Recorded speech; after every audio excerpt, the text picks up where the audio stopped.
Welcome. Tonight, we're uncovering one of the most controversial and long, buried chapters of American history.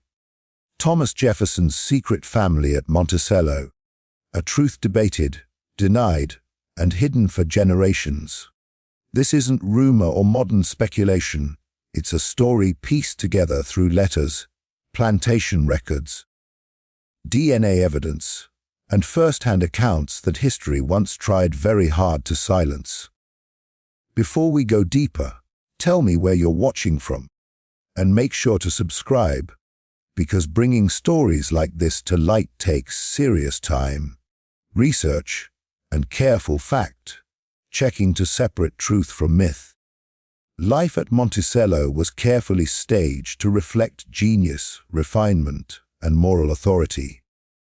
Perched on a mountaintop overlooking Virginia countryside, Thomas Jefferson's estate was meant to symbolize Enlightenment ideals, reason, liberty, progress, and order. Visitors described Monticello as a place of intellect and beauty, filled with books, scientific instruments, and conversations about philosophy and freedom. Jefferson cultivated this image intentionally. He wanted to be seen as a man ahead of his time, a champion of human rights, and a thinker devoted to the future of democracy.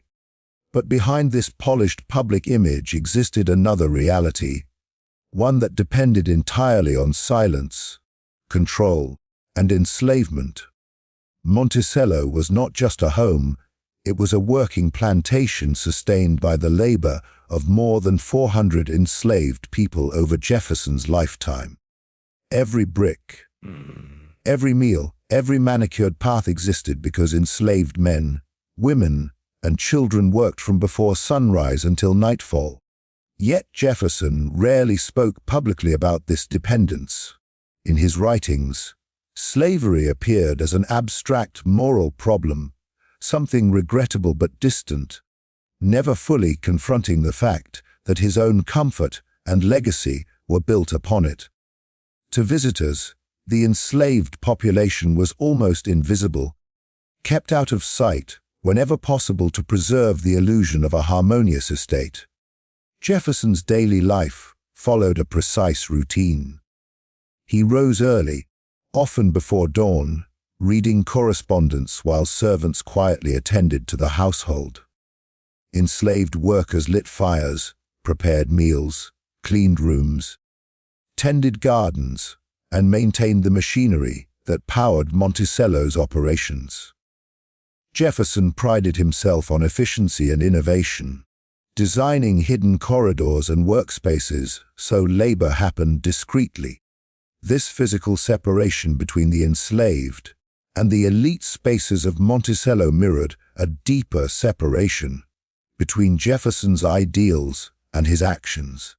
To the outside world, Jefferson appeared as a widower devoted to scholarship and public service. After the death of his wife, martyred in 1782, he never remarried, reinforcing the image of a man consumed by duty rather than personal desire. This narrative became central to how historians and admirers understood him for generations. It was easier to celebrate a solitary philosopher than to question what happened behind closed doors on his plantation. The idea that Jefferson's private life might contradict his public persona was uncomfortable, even threatening, to the story America wanted to tell about its founders. Monticello functioned like a small, tightly controlled world. Jefferson knew the movements, skills, and family ties of the enslaved people he owned. Records showed detailed notes about productivity, births, and assignments. This level of control created an environment where secrecy was not only possible but enforced. Enslaved people had no legal voice, no protection, and no ability to contradict the narrative imposed upon them. Silence was survival. Within such a system, anything that challenged Jefferson's image could be quietly contained. What made Jefferson's public image so powerful was how closely it aligned with the emerging national identity. He was not just a plantation owner. He was the author of the Declaration of Independence, a symbol of liberty itself. His words, "All men are created equal," were elevated to near sacred status. Questioning Jefferson meant questioning the moral foundation of the nation. As a result, contradictions within his life were often minimized, rationalized, or ignored entirely by early historians who admired him deeply and relied heavily on accounts written by white elites. Visitors to Monticello often commented on the calm, orderly atmosphere, interpreting it as evidence of Jefferson's benevolent management. Rarely did they ask what that calm required. Punishment, coercion, and fear were ever-present realities for the enslaved community, even if they were hidden from view. Jefferson did not need to raise his voice publicly. The system itself ensured obedience. This quiet control allowed his household to function smoothly while preserving his reputation as a gentle, rational master. Over time, Monticello became less a real place and more a symbol, a monument to intellect and American exceptionalism. The stories told about it focused on architecture, invention, and statesmanship, not on the human cost that sustained it. This selective memory shaped textbooks, museums, and public consciousness for nearly 2 centuries. The private lives of the enslaved people who lived there, loved there, and suffered there were treated as footnotes at best. Understanding life at Monticello means confronting this contradiction head-on. Jefferson's public image as a moral visionary existed alongside a private reality rooted in absolute power over others. The beauty, order, and brilliance associated with Monticello were inseparable from the exploitation that made them possible. This tension is not incidental. It is central to the story. And it is within this carefully controlled environment, built on silence and inequality, that the secrets history tried to bury were able to exist at all. Sally Hemings occupied a unique and deeply complicated position within Thomas Jefferson's household, one that cannot be understood through simple labels. She was enslaved, legally owned, and denied autonomy, yet her daily life placed her closer to Jefferson than almost any other enslaved person at Monticello. Born in 1773, Sally Hemings was the daughter of an enslaved woman, Elizabeth Hemings, and a white man widely believed to be John Wales, Thomas Jefferson's father-in-law. That lineage made Sally Hemings the half-sister of Jefferson's late wife, Martha. This biological connection did not grant her freedom or protection, but it placed her within the inner domestic circle of the plantation from an early age. As a young girl, Sally Hemings was trained for household service rather than field labor. She worked indoors, learning skills that brought her into constant proximity with Jefferson's private life. By her early teens, she became a personal attendant, responsible for clothing, cleanliness, and intimate daily tasks. In an enslaved system, proximity to power did not mean safety. It meant constant surveillance and vulnerability. There was no separation between work and personal boundaries. Every moment of her day was controlled by the household's needs and Jefferson's authority. One of the most pivotal moments in Sally Hemings's life occurred in 1787, when she accompanied Jefferson to Paris. Jefferson was serving as the American minister to France, and Sally was sent as a companion to his youngest daughter. At just 14 years old, she entered a world dramatically different from Virginia.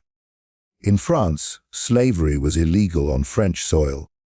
By law, Sally Hemings could have claimed her freedom simply by staying. This fact alone reshapes how historians understand her later choices. She was not unaware of freedom, she experienced it firsthand. During her time in Paris, Sally lived in Jefferson's household, learned French, earned wages, and moved within a society that did not legally recognize her as property. It was there, historians widely agree, that her intimate relationship with Jefferson began. The power imbalance was absolute. Jefferson was a wealthy diplomat in his 40s. Sally was an enslaved teenager whose future depended entirely on his decisions. Consent, in any modern understanding, could not exist under those conditions.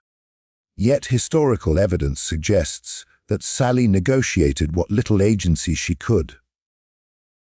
According to accounts passed down through her family, she agreed to return to Virginia only after Jefferson promised to free her future children. When Sally Hemings returned to Monticello, her position became even more complex. She remained enslaved, yet she was treated differently from others. She was not forced into the fields, was rarely documented as punished, and lived in quarters close to Jefferson's own rooms. Over the years, she gave birth to at least 6 children, 4 of whom survived to adulthood. The timing of those births aligns closely with Jefferson's presence at Monticello, a pattern that historians have found impossible to ignore. Jefferson was present during every known conception period and absent during times when no children were conceived. Despite this, Sally Hemings's existence was erased from Jefferson's public story. She left no written records of her own, a reality shaped by both enslavement and deliberate historical neglect.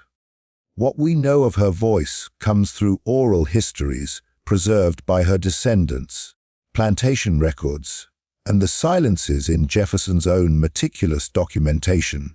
He recorded almost everything: weather, finances, crop yields, yet never acknowledged Sally Hemings or her children directly. That omission speaks volumes. Within the enslaved community, Sally Hemings's position likely carried both privilege and isolation. While she may have had slightly better living conditions than field laborers, she also bore the burden of secrecy. Her children lived in a liminal space, not free, not fully acknowledged, yet visibly different. They worked lighter tasks, were trained as craftsmen, and were allowed freedoms denied to others. Eventually, all of Sally Hemings's surviving children were freed. Some quietly allowed to walk away, others formally emancipated through Jefferson's will. Sally herself was never legally freed, but she was allowed to live out her life as a free woman, in all but name, after Jefferson's death.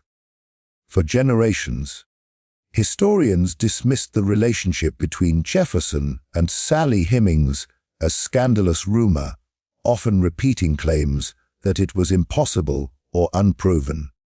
These denials were not based on lack of evidence, but on discomfort.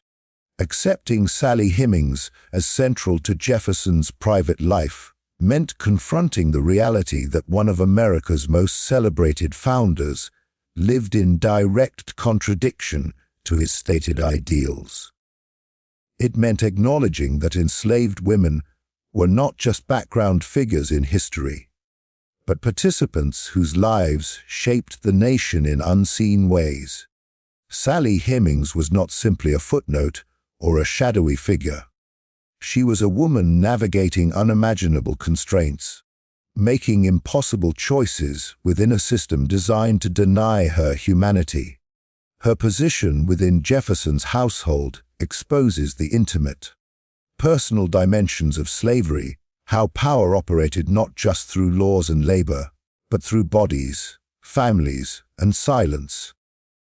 To understand Monticello fully, Sally Hemings must be seen not as a rumor history tried to forget, but as a central figure whose life forces us to confront the uncomfortable truths behind America's founding image. The births of Sally Hemings's children unfolded in an atmosphere of deliberate silence, quiet arrangements, and carefully managed invisibility. At Monticello, nothing happened by accident, especially not events that could threaten Thomas Jefferson's public reputation. Each pregnancy occurred away from public scrutiny, each birth absorbed into the routine of plantation life, as though it were ordinary, even though everyone within the enslaved community understood its significance. These children were born enslaved, yet their existence quietly contradicted everything Jefferson represented to the outside world. Sally Hemings gave birth to at least 6 children between the 1790s and early 1800s. Plantation records note their births in the same detached manner, used for livestock counts or crop yields, offering no emotional acknowledgement, no explanation of paternity. But patterns speak louder than words. Jefferson's detailed travel records show that he was present at Monticello during every period when Sally Hemings became pregnant, and absent during periods when she did not. This consistency, repeated again and again over decades, left little room for coincidence. Yet for generations, historians chose to look away from these timelines, preferring speculation to confrontation. From the moment they were born, the Hemings children lived differently from most enslaved children at Monticello. They were assigned lighter labor, often trained in skilled trades rather than sent to the fields. This distinction was not publicly explained, but it was noticed. In a society built on rigid racial boundaries, their appearance also set them apart.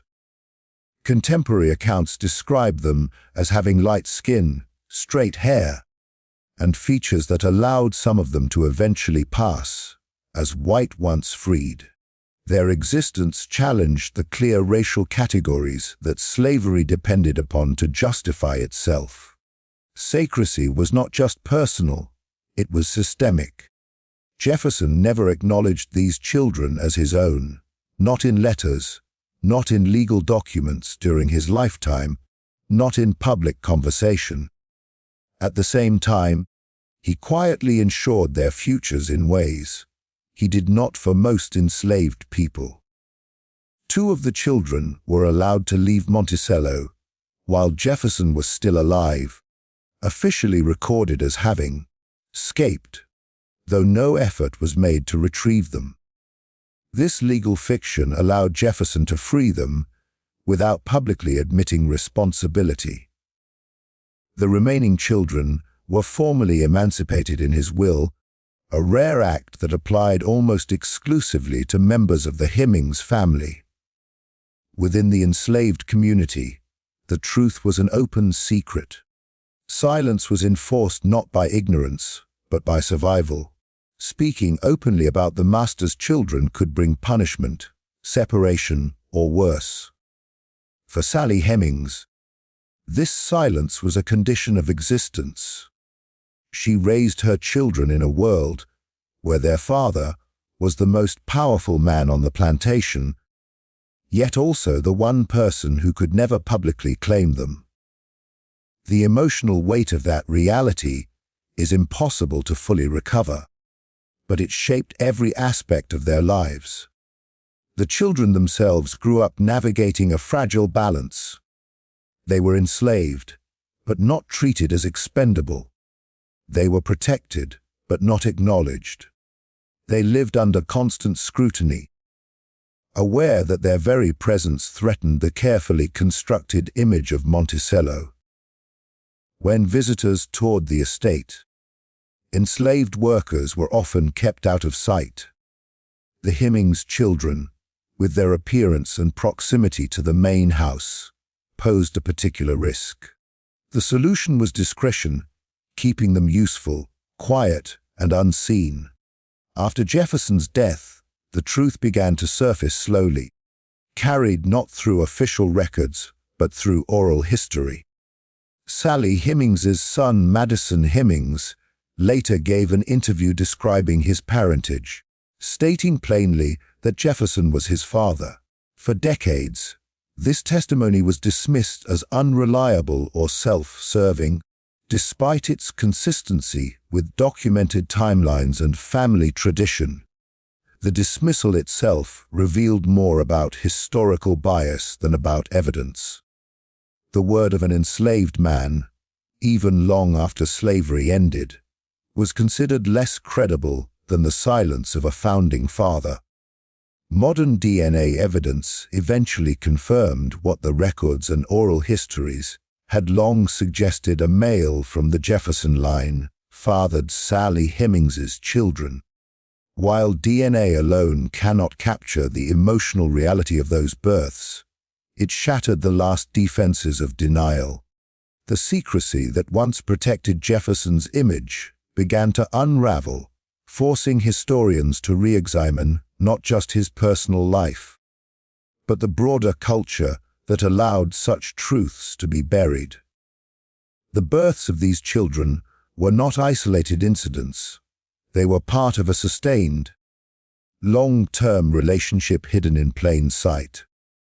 Each birth reinforced the contradiction at the heart of Monticello, a place celebrated as a symbol of liberty, sustained by bondage, secrecy, and silence. These children embodied that contradiction.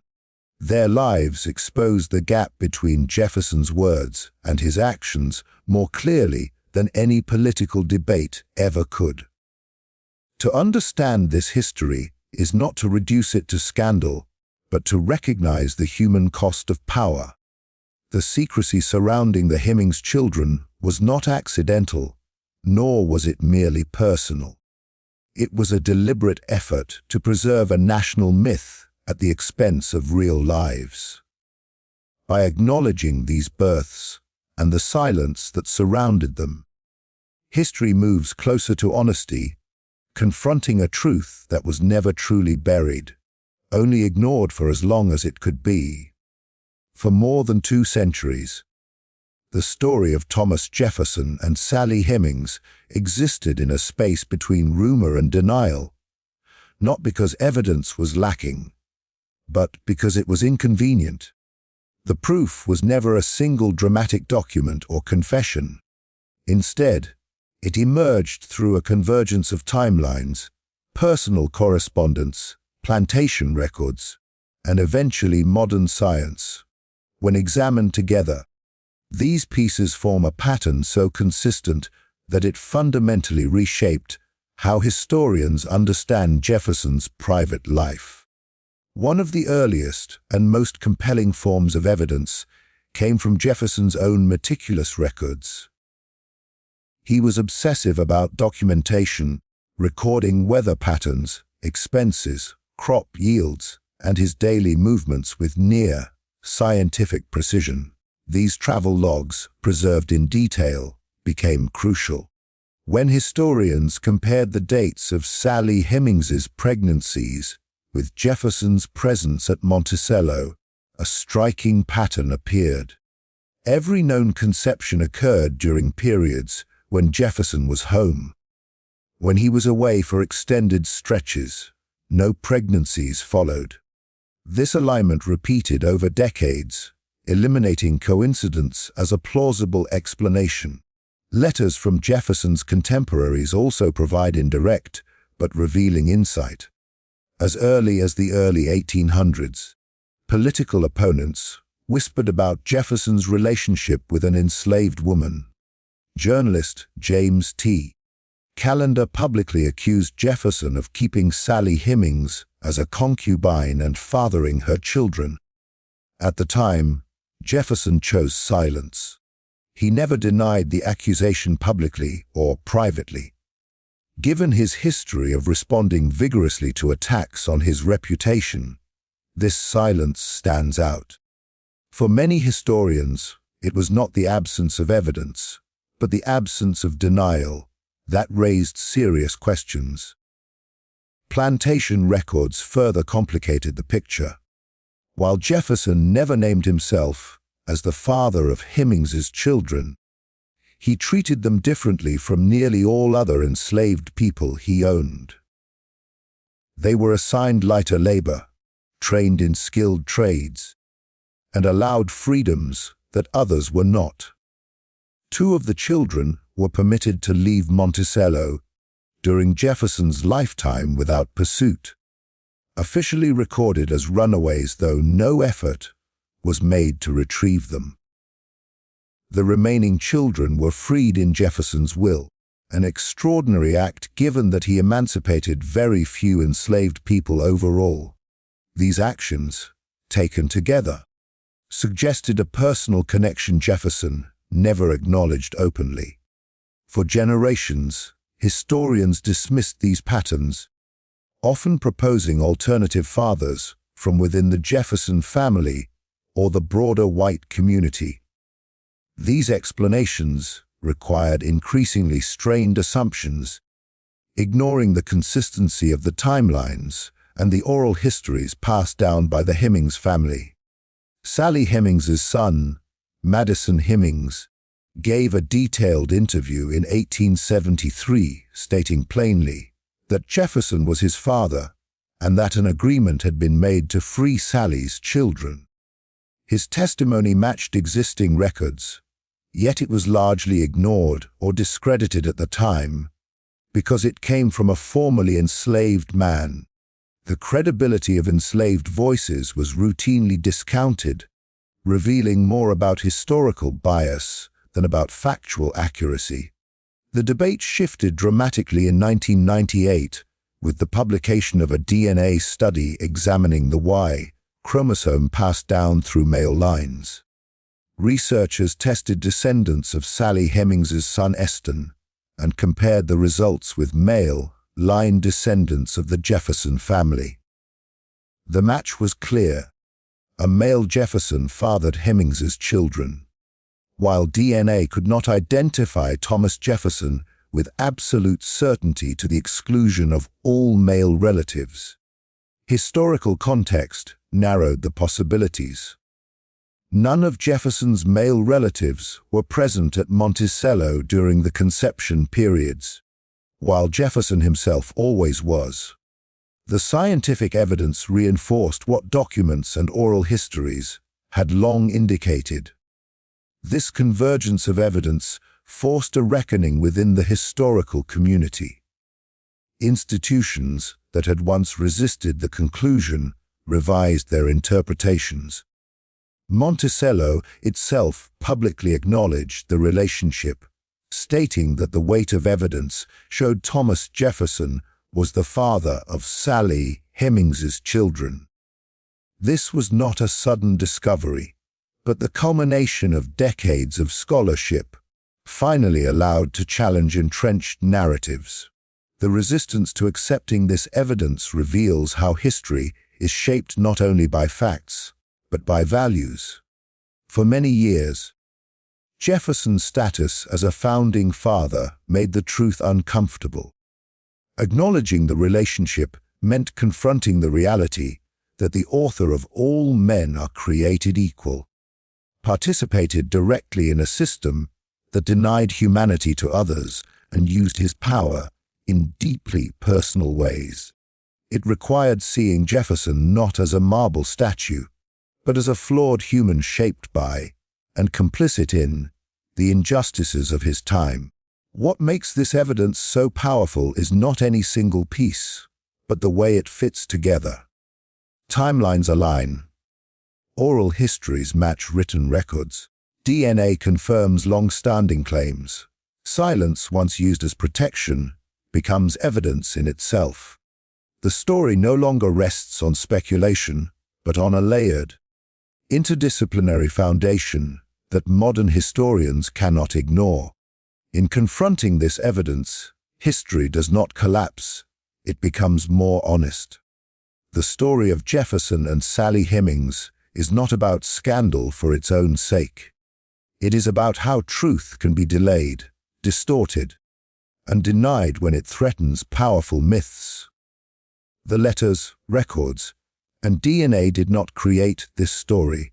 They simply uncovered what had always been there, waiting for history to be ready to listen. For much of American history, the story of Thomas Jefferson and Sally Hemings was not rejected because it lacked evidence, but because it challenged a carefully constructed national image.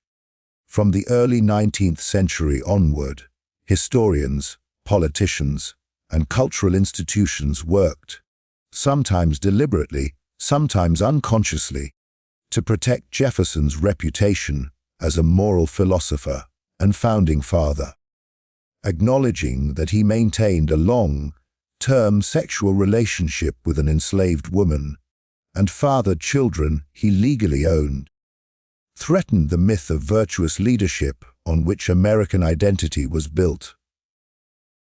One of the earliest methods of denial was silence. Jefferson's contemporaries knew of the rumors, and some spoke openly about them, yet official biographies avoided the subject entirely. Early historians framed Jefferson as a widower devoted to his late wife, presenting Monticello as a place of intellectual refinement rather than a working slave plantation. Sally Hemings was reduced to a footnote when she was mentioned at all, stripped of agency, voice, and individuality. By omitting her story, historians effectively erased the possibility of Jefferson's private contradictions. As the 19th century progressed, denial became more sophisticated. When accusations could no longer be ignored, historians introduced alternative explanations that redirected blame without confronting the core issue. Some suggested that one of Jefferson's nephews was the father of Hemings's children, despite the lack of documentary support and the clear timeline conflicts. These theories persisted for decades, repeated in textbooks and academic works, not because they were stronger, but because they were more comfortable. They preserved Jefferson's image while maintaining the racial hierarchy that dismissed the testimony of formerly enslaved people. A crucial factor in this erasure was the systematic discrediting of Black oral history. When Madison Hemings spoke publicly in 1873, describing Jefferson as his father and explaining the promises made to his mother, his words were treated as unreliable by default. White historians scrutinized his statements for inconsistencies, while overlooking far more glaring gaps in Jefferson's own records. The idea that an enslaved man's memory could hold historical truth was unacceptable to many scholars at the time. This bias ensured that the Hemings family narrative was labeled as folklore rather than evidence. The power imbalance of slavery itself aided the erasure. Sally Hemings left no written memoir, not because she had nothing to say, but because the system denied her the opportunity. Historians later used this absence against her, arguing that without her own words, the story could not be confirmed. This circular logic ignored the reality that enslaved people were systematically prevented from leaving written records. Silence, imposed by oppression, was reframed as proof of innocence for the enslaver. In the 20th century, denial took on a more institutional form. Major historical organizations, universities, and museums repeated earlier conclusions without re-examining the underlying assumptions. Jefferson was elevated as a symbol of Enlightenment ideals, and anything that complicated that image was treated as a distraction or a smear. Even as new evidence emerged, it was often minimized or framed as speculative. The preservation of national heroes took precedence over historical complexity. What makes this erasure particularly striking is how selective it was. Jefferson's meticulous records were celebrated as proof of his intellect, yet the same records were ignored when they pointed toward uncomfortable conclusions. His detailed travel logs were cited to reconstruct political timelines, but dismissed when they aligned with Sally Hemings's pregnancies. This selective use of evidence reveals that denial was not about uncertainty, but about choice. The turning point came not because the evidence suddenly appeared, but because historical values began to shift.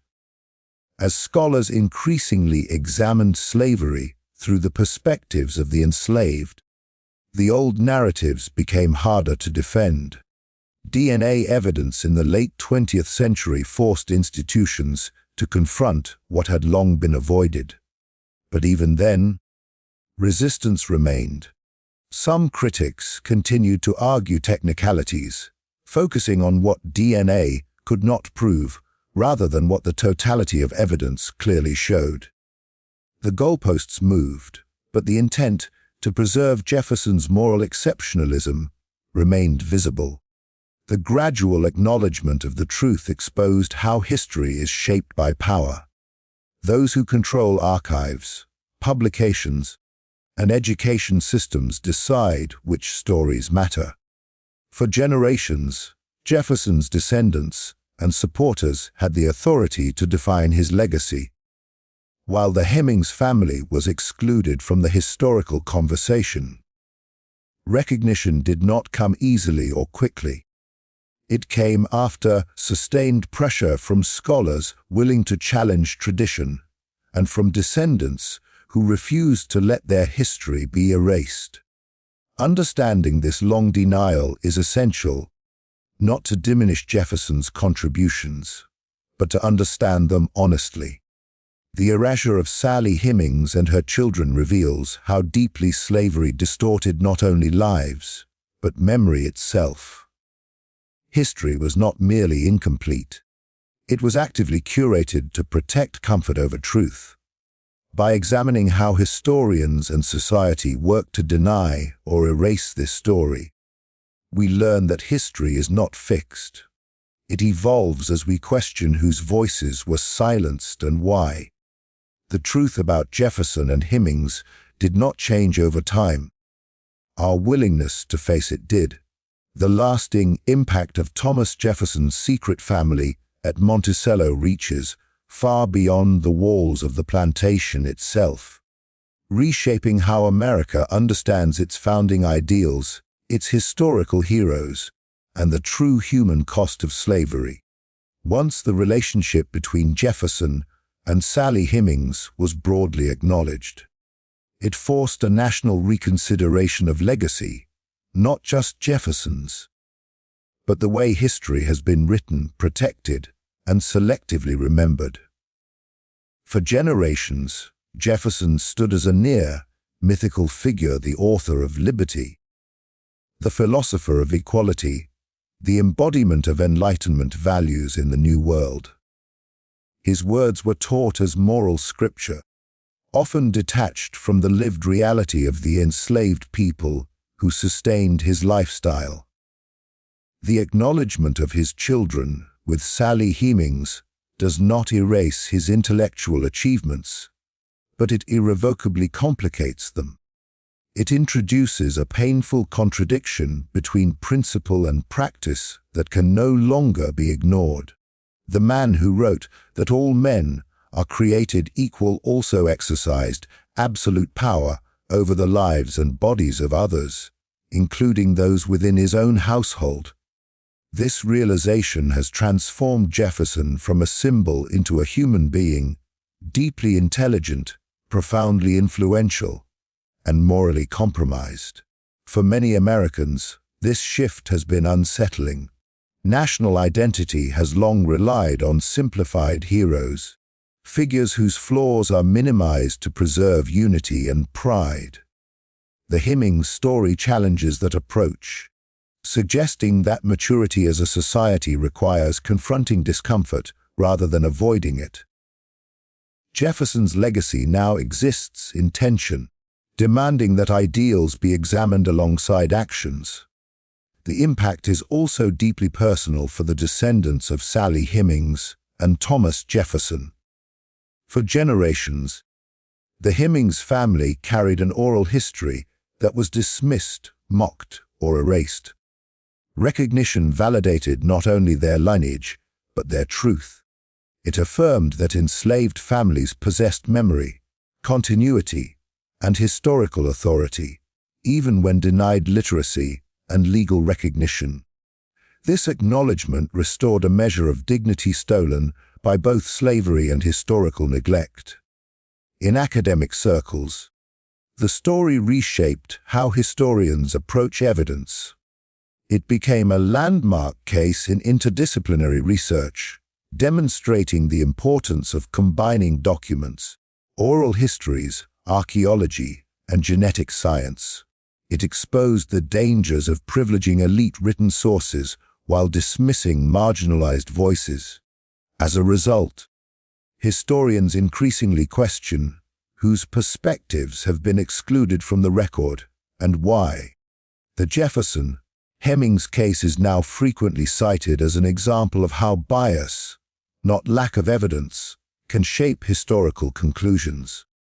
Public history has changed as well. At Monticello, tours, exhibits, and educational materials now include the lives of enslaved people as central to the story, not peripheral. Sally Hemings and her children are named, contextualized, and discussed openly. This shift signals a broader transformation in how historical sites present the past, not as a celebration of greatness alone, but as a complex human story shaped by power, suffering, and resistance. Visitors are encouraged to grapple with contradiction rather than consume comfort. The legacy also extends into modern conversations about race, consent, and power. While the exact nature of Jefferson and Hemings' relationship remains debated, the imbalance is undeniable. Sally Hemings was enslaved, legally owned, and unable to refuse a man who controlled her fate and that of her children. This reality reframes the story not as a romantic scandal, but as a case study in how slavery distorted intimacy and consent. It forces contemporary audiences to confront how systems of oppression operate, not only through violence, but through everyday relationships. In education, textbooks and curricula have slowly evolved to reflect this fuller narrative.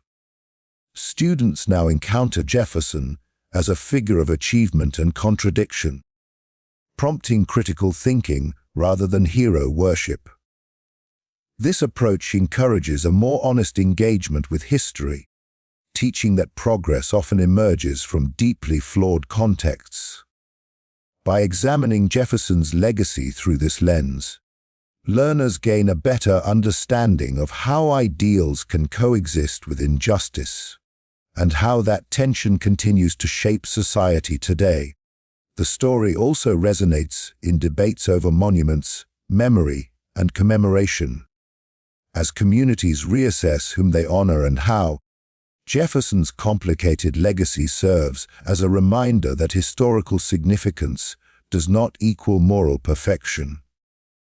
Rather than erasing figures like Jefferson, the Hemings narrative argues for contextualization, telling the full story, including those who lived in the shadows of greatness and paid its price. Ultimately, the lasting impact of this story lies in its insistence on truth over comfort. Jefferson's legacy is no longer a polished statue.